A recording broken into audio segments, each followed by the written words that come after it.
Doy, di ba nga manlilimos ka? Ngayon, kunwari nga, hindi sa'yo nagbigay. Yun yung pino-point out ko, kaya tayo may 70-30. Nagigets mo ba yung punto ko? Pag hindi sa'yo nagbigay ng lilimos, i-snatch ko. Sabi mo, maglilimos ka, manghihingi ka ulit. Eh, na-snatch ko na nga. Eh, paano ka pa bang lilimos kung nakuha ko na? Sinasabi ko naman, nakakalimot ako. Oh, Bibigyan ako ng pera. oh. Kung bibigay sa akin, yung mga ablot mo.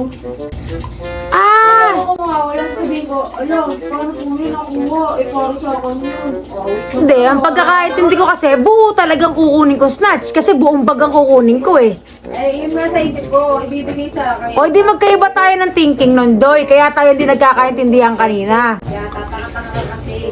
May point ka sa sinasabi mo, Doy. May point rin sinasabi ko. Hindi lang tayo nagkaintindihan dalawa. Doy, collab nga yun. Yun na nga yung pag-iisip natin, Doy. Tipi mo. Sa isip mo nga, na-snatch mo na. Oo. Bukas ma-snatch tayo. Ganito siya. Okay lang, bukas ma-snatch tayo. Ganito para maintindihan mo. Mamalimos ako. Hmm. Palimos nga ako. Pag sa ang ending, bibigyan ako. Gets mo? Hmm.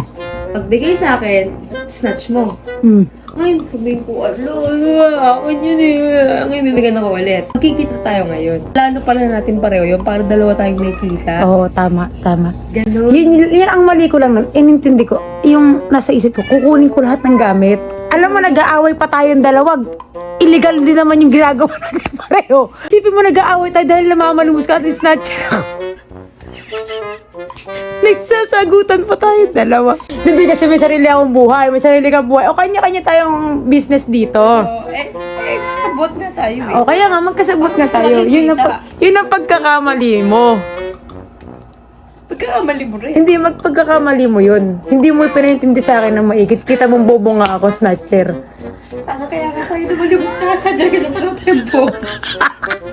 Hindi ko pa kanina tayo businessman.